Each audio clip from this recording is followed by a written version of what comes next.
ये mutual fund और SIP अलग कैसे होता है सर? देखिए, एक रसगुल्ला है, हाँ। ठीक है, आप उसे एक बार में उठा के खा लिए, हम्म। वो लमसम, हाँ। आप उसको तोड़ तोड़ के थोड़ा थोड़ा करके खा रहे हैं, वो हो गया एसआईपी। टेस्ट आपको वही मिलेगा, टेस्ट वही मिलेगा, सही थोड़ा बात। सा डिफरेंस आएगा कि जो एक साथ खाए ना वो एक साथ टेस्ट चला जाएगा, और जो आप थोड़ा थोड़ा टुकड़ा टुकड़ा करके खाएंगे वो लंबे समय तक टेस्ट रहेगा। अब अगर फाइनेंशियल लैंग्वेज में से बताएं तो आपने एफडी सुना होगा, हाँ। फिक्स डिपॉजिट, बिल्कुल सर। आपने आरडी सुना होगा, Recurring रिकरिंग डिपॉजिट। तो आप एफडी को आप इक्विवेलेंट समझ सकते हैं म्यूचुअल फंड्स के। उसे साधारण भाषा में बोला जाता है लमसम म्यूचुअल फंड। लमसम मतलब कि आप इकट्ठा पैसे डिपॉजिट कर रहे हैं। और दूसरा हो गया एसआईपी, सिस्टमैटिक इन्वेस्टमेंट प्लान, जिसमें आप सिस्टम के तहत एक मंथली, क्वार्टरली या डेली आप एसआईपी कर सकते हैं। आपका छोटा छोटा हिस्सा आपका हर दिन निवेश हो रहा है, और ये बहुत एक बोला जाए, देखिए लमसम इन्वेस्टमेंट किन के लिए है? जिनके पास ऑलरेडी कैपिटल है, आ चुका है, जिनका जो एक हायर एज ग्रुप में आ चुके हैं, 40 45 50 साल। एक जो नया बंदा जो जॉब में आ रहा है, जो अपना कैरियर शुरू कर रहा है, उसके पास साथ 50 लाख रुपए नहीं है। हाँ? तो वो कैसे कैपिटल बिल्ड करे, वो कैसे सेविंग शुरू करे? ठीक है, आज से अगर 15 साल पहले, 20 साल पहले की बात करें तो रिकरिंग डिपॉजिट हुआ, पीपीएफ हुआ, ये सारी चीजें बहुत अच्छा रिटर्न देती थी। 9.5 10 11 11.5% तक का इसमें रिटर्न था। आज नहीं है। तो आज जो यंगर जनरेशन है, आज जो यूथ है हमारे भारत का, वो उनके लिए निवेश के लिए कहाँ जगह है? तो उनके लिए म्यूचुअल फंड्स हुआ, एसआईपी हुआ। एसआईपी तो मैं अगर कहूँ तो हर व्यक्ति के लिए एसआईपी जरूरी है। हर व्यक्ति को एक एसआईपी रखना चाहिए। आपको मैं एक एग्जांपल के तौर पर बताऊं, आपसे ही मैं एक सवाल पूछूंगा। एक जो व्यक्ति होता है जो स्टार्टिंग करता है अपना कैरियर 20,000 25,000 रुपए के सैलरी से, वो पूरे जीवन काम करता है और 60 साल में रिटायर होता है। yes, आपके अनुमान से उसको कितना पैसा, वो पीपीएफ में हर महीना 25,000 का सैलरी में लगभग लगभग 2,000 1500 20 2500 रुपया पीएफ कटता है उसका। हाँ? पीएफ वो 40 साल तक जमा करता है। आपको क्या लगता है उसको कितना मिलता है मैच्योरिटी में, जब वो 60 साल का होता है? ग्रेचुइटी वगैरह जोड़ जाड़ के उसको कितना पैसा मिलता होगा?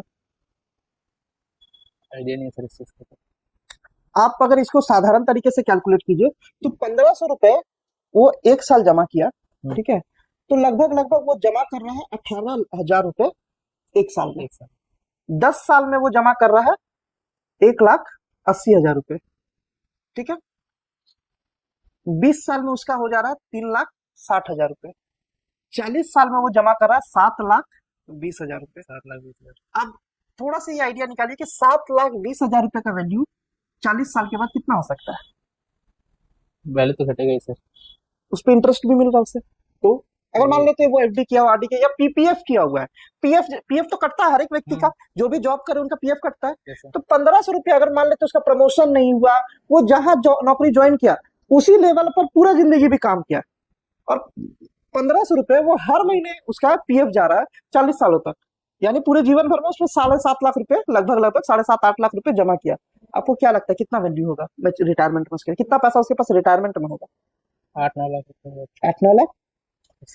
1,500 रुपए का कोई पीपीएफ चलाता है 40 तो 30 लाख रुपया होगा, 40 लाख रुपया होगा मैक्स टू मैक्स, इससे ज्यादा नहीं।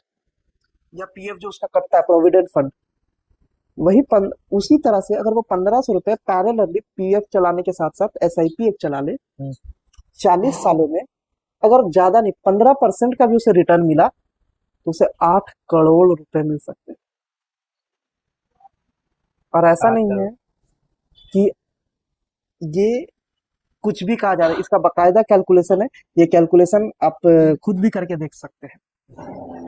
1,500 रुपए का एसआईपी कोई अगर लगातार 40 साल तक चलाए तो वो 8 करोड़ रुपए से ज्यादा हो सकता है, सिर्फ 15% के रेट ऑफ इंटरेस्ट पर। तो सर जो 1,500 रुपए है उसको एक ही कंपनी में लगाना चाहिए, एक ही फंड में, या फिर उसको डाइवर्सिफाई करके लगाना चाहिए? देखिए, ये बहुत बड़ा अमाउंट नहीं है। जब अमाउंट बड़ा हो तब आप उसे डाइवर्सिफाई कर सकते हैं कि हाँ ठीक है, मुझे 10,000 रुपए महीने डिपॉजिट करना है तो मैं उसे तोड़ तोड़ करके 2-3 फंड्स में करूं। ये 1,500 रुपए आप चलाइए, लेकिन समय समय पर उसको बढ़ाना भी जरूरी है।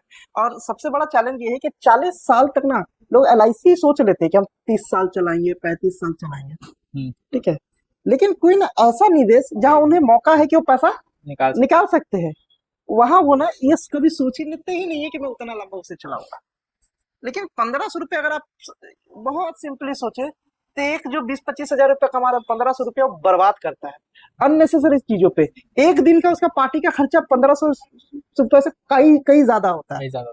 लेकिन अगर उसे वो अच्छे से समझ बूझ के और निवेश लगातार लंबे समय तक करे तो उसे उसका वो भी एक बहुत बड़ा कैपिटल जनरेट करता है। ऐसा मैजिक है म्यूचुअल फंड।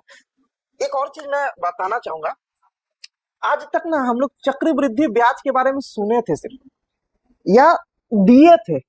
चक्रवृद्धि ब्याज सर इंग्लिश में बताइएगा। ये कंपाउंड इंटरेस्ट, कंपाउंड इंटरेस्ट। ठीक है। हम लोग पहले सुने थे कि अपने बुजुर्गों से सुनते थे कि जो साहूकार होता है उनसे अगर कर्ज ले लिया तो वो चक्रवृद्धि ब्याज लगाता है। आज साहूकार बनने का मौका मिल रहा है तो हम लोग उसे छोड़ रहे हैं।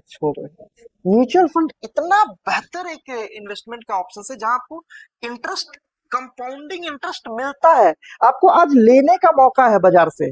और यहाँ ऐसा भी नहीं कि आप किसी इंडिविजुअल पर्सन से ले रहे हैं कि आपको ये तकलीफ है कि वहां आपको उसका हाई लग जाएगा। आप ये विन विन सिचुएशन है, क्योंकि कंपनी ग्रो करती है तो आपका पैसा ग्रो करता है और कंपाउंडिंग का बेनिफिट होता है। एक चीज समझिए, कोई भी ऑर्गेनाइजेशन के पैसा रेफरल बिजनेस होता है। जिस भी ऑर्गेनाइजेशन में आप काम कीजिए, जिस भी ऑर्गेनाइजेशन के साथ आप काम कर रहे हैं, मान लेते हैं टाटा भी एक समय पे वो कुछ क्लाइंट्स के साथ काम करता था, आज उसके पास बहुत सारे क्लाइंट्स हैं, ठीक है। तो उसी तरह से आपका पैसा जिस भी बिजनेस में इन्वेस्ट होता है वो बिजनेस का एक क्लियर माइंडसेट होता है कि उसे ग्रो करना है, उसे आगे बढ़ना है, उसे बड़ा बनना है, ठीक है। वो एक ब्रांचेस से 10 ब्रांचेस तक जाएगी, वो एक प्लांट से 100 प्लांट तक जाएगी, तो वो फायदा आपको मिलता है कि वो जो कंपनी एक प्लांट में आ जाए तो वो आज हो सकता है साल का 5 करोड़ रुपया प्रॉफिट कमा रही हो, लेकिन वही अगर वो 100 प्लांट कर लेगी तो 500 करोड़ रुपए प्रॉफिट कमाएगी। और बस यही चीज, यही प्रोसेस जो है आपको म्यूचुअल फंड में काफी तेज ग्रो करता है।